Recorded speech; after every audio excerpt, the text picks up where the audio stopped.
Amazina yiswe n'ababyeyi ni Benimana Ramadhan. Nubuheta mu bana batatu. Yavutswe itariki 14 Mata mwaka wa 1993. Avukira i Nyarugenge, ariko akaba yarakuriye za Kicukiro. Yize amashuri y'incuke hariya kwa Nyiranuma, abanza ayiga Kicukiro. Saint Patrick yize muri Peka, aza no kwiga kurepa, ndetse yize na Rwampara.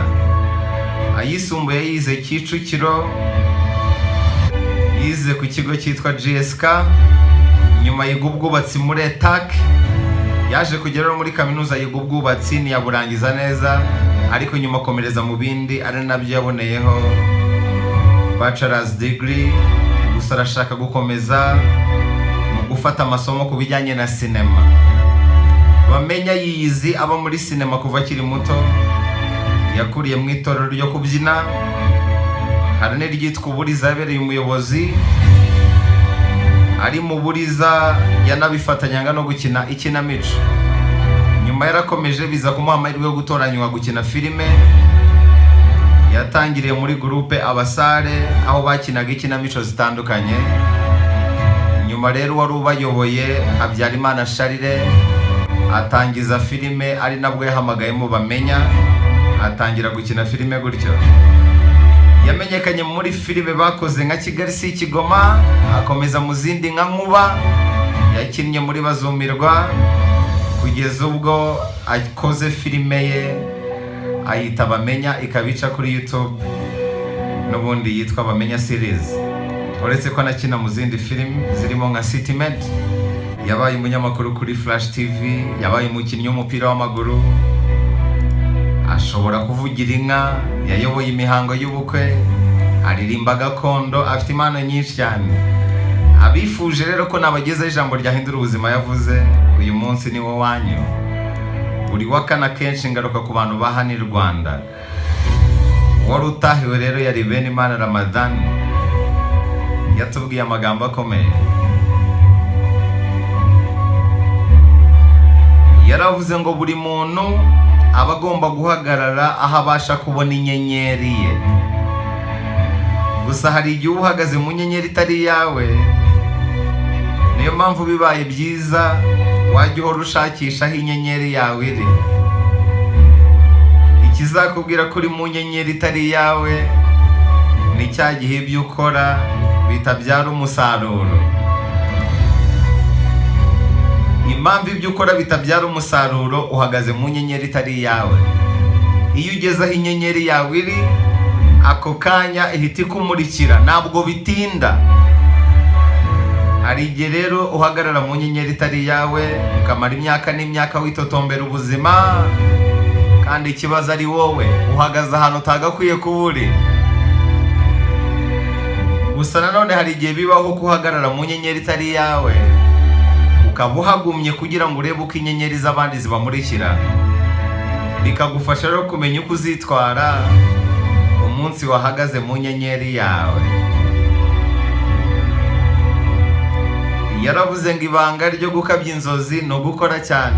Iyo ukoze cyane bigufasha kumurikirwa n'inyenyeri yawe. Gusa ariko nanone yongeraho akantu.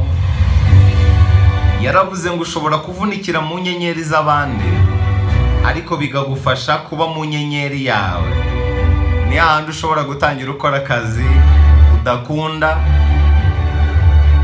ugakora akazi kubera kwanga kwicara, ariko uri gushakisha uburyo ujya mu nyenyeri yawe.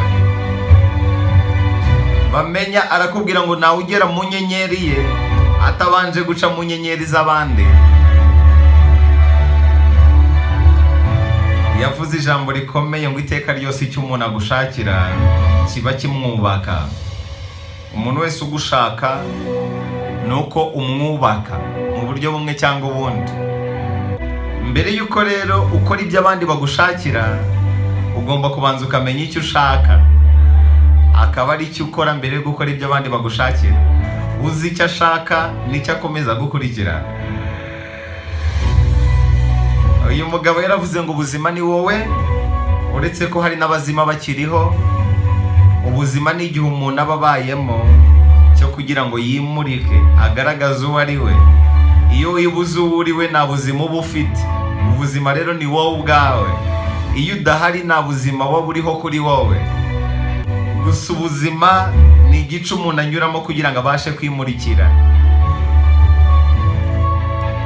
Yaravuze ngo kubaho ni ukubaho ufite intego. Aranavuga ngo iyo uzi aho ujya, n'iyo ugeze mu nzira ugahura n'ikinogo, urahagarara bakabanza bakagisiba, ugakomeza ukagenda. Iyo ugeze mu nzira ugahura n'imbogamizi, ntabwo uhindura icyemezo, ahubwo uhindura icyerekezo, cyangwa ugategereza imbogamizi ikavaho. Uyu mugabo yaravuze ngo iyo utikunze ntiwajya gukunda undi muntu. Mu gihe cyose utarikunda ntabwo ushobora gukunda abandi. Yavuze ijambo rikomeye ariko rinashekeje. Yaravuze ngo amafaranga yagura ikibuno ariko ntiyagura umutima. Amafaranga agura inzara ariko ntagura umwuka duhumeka. Amafaranga ashobora kugura amenyo ariko ntiyagura roho. Amafaranga si byose. Yaravuze ngo urupfu ni ikintu gitangaje kitarobanura kuko kitugeraho twese. Burya ngo ikibi mu buzima ni ugukinisha urupfu rw'umuntu. Nta muntu ugomba kugira uruhare mu rupfu rw'undi. Yaravuze ngo habaho ishyari n'ishyaka, udafite ishyari aba afite ishyaka. Kuri we ngo nta shyari ryiza ribaho. Yavuze ijambo rikomeye nifuza ko twasigarana uyu munsi. Yaravuze ngo igihe ni nk'inkota y'amugi abiri, iyo ukererewe kiragukata. Igihe ni nk'inkota y'amugi abiri, iyo ukererewe kiragukata. Gendana n'ibihe byawe, nurangara bizagutema. Igihe ni nk'inkota, iyo kigucitse kiragutema. Diplomate nawe yigeze kubiririmba. Yaravuze ngo urukundo rumeze nk'umuzimu, iyo umukinishije arakunaganika. Igini iyo uritwaye neza ngo riragufasha, ariko warikinisha rikakugaruka. Urukundo rero rushobora kukugeza muri Edeni, kimwe nuko rwakumanika mu kagozi.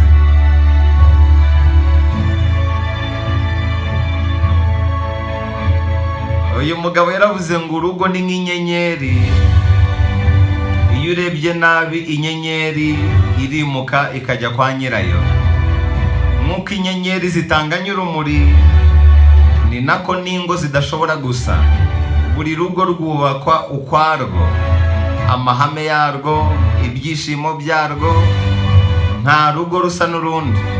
Iyo ushatse kurwubaka nk'urwa kanaka birapfa.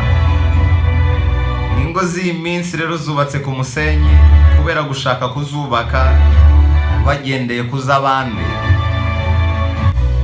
Ramadhani yaravuze ngo kumenya umwanzi wawe ni byiza kurusha uwo wita inshuti yawe ukeneye kumenya. Umwanzi uzi aruta inshuti ukeneye kumenya. Kugwa mu mutego w'inshuti yawe biroroshye kurusha kugwa mu mutego w'umwanzi. Kubana n'umwanzi biba byiza kurusha kubana n'inshuti kuryarya. Hanyuma yavuze ijambo rikomeye ngo kugambana ntibiba rimwe. Umuntu nakugambanira inshuro imwe, ntuzongere kumwizera iteka mpaka uvuye ku isi. Kugambana ntibibaho rimwe. Hanyuma Ramadhani yaravuze ngo amahirwe ava mu gukora cyane, umwaka wo tuwubonera mu byago duhura nabyo. Aranavuga ngo amafaranga uko uyarekura niko nawe azakurekura. Uko urekura amafaranga niko nayo aguhunga. Amafaranga iyo yagize inshuti nayo aragukunda. Nurekura ifaranga mu buryo budasobanutse, ujye umenya ko urihaye urwaho rwo kuguhunga mu buryo budasobanutse.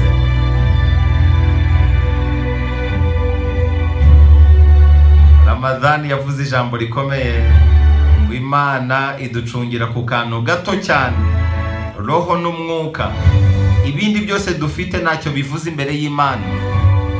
N'ikimenyimenyi witwa ko wapfuye, iyo Imana yisubije utwo tuntu duto iducungiraho, roho n'umwuka. Iyo ugize Imana, roho yawe Uwiteka ayisubiza mu bihe byawe byiza. Uyu mugabo yaravuze ngo iyo ubayeho nabi ku isi, urupfu rwawe ruza mbere y'igihe cyarwo, ariko iyo ubayeho neza ku isi, urupfu rwawe ruza mu gihe nyacyo. Yavuze ijambo rikomeye ngo ibiryoshye byose siko biryohera, hari ibiryoha biryana. Aranavuga ngo ibyoroshye byose siko wabigonda. Yavuze ijambo rikomeye ngo rimwe na rimwe kwihorera bisaba gusiga imbaraga zo kwiruka. Aranavuga ngo ubucucu bwa mbere no kwigira umunyabwenge. Yaravuze ngo abo muri kumwe iyo bakwitakanye nibwo umenya icyo mupfana. Hanyuma ijambo rikomeye agenderaho nirigira riti mfasha kwifasha. Wima umufuka w'umuceri nyereka uko bawuhinga, wingaburira ifi nyereka uko bayiroba. Mfasha kwifasha. Nuha umugabo ifi yo kurya uzaba umukoreye umunsi, ariko numwereka uko bayiroba uzaba umukoreye ubuzima bwe bwose. Irindi hame agenderaho nirigira riti impano yanjye ubukungu bwanjye. Imana ituremana ibintu byinshi harimo n'ibizadutunga. Kumenya ikizagutunga rero kuri twe niryo hurizo dusigarana. Bamwe yabahaye amaguru arabatunga, abandi batunzwe n'amajwi yabo meza, abandi batunzwe n'umunwa, abandi batungwa n'ubwiza bwabo, abandi batungwa n'amaboko. Iyo utaramenya ikizagutunga ni hahandi uba uri mu nyenyeri itari yawe. Buri muntu wese Imana yaremye yamuhaye n'ikizamutunga. Hari igihe rero umara imyaka myinshi y'ubuzima bwawe utaramenya ikizagutunga, icyo waremanywe nacyo kigomba kugutunga. Ikintu kizakubwira yuko uri gukora ibintu bitajyanye n'ibyo ushoboye n'ibyo Imana yakuremeye, ni cyagiye nta musaruro bizaba biguha. Ibyo ukora niba nta musaruro biguha, ntabwo uramenya icyo Imana yakuremeye kigomba kugutunga. Akenshi iyo ukigezemo uhita ubyumva, ugikoresha ubikunze, kandi ntabwo bikuvuna, bikanatanga n'umusaruro. Mu magambo yose uyu mugabo yavuze, reka nyasoreze kuri iri ngiri. Yavuze ijambo rikomeye ngo iyo ushaka kumenya ibyo utazi wihanganira ibinyoma. Iyo ushaka kumenya ibyo utazi wihanganira ibinyoma.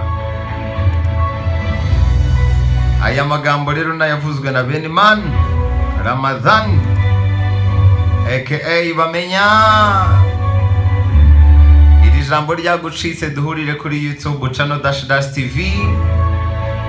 Genda ukore subscribe tuye tubana buri munsi mu ijambo ryahindura ubuzima. Mfite urutonde rw'abantu benshi abantu bansabye. Arabansabye Kensi, arabansabye Rutanga rw'amaboko witwara naganiriye, arabansabye Gitwaza, arabansabye Mama Charlene, Bishop Gafaranga we naramuvuze, Pastor Theogene nawe naramuvuze, n'abandi bagiye bansaba. Bamorike Duwari naramuvuze,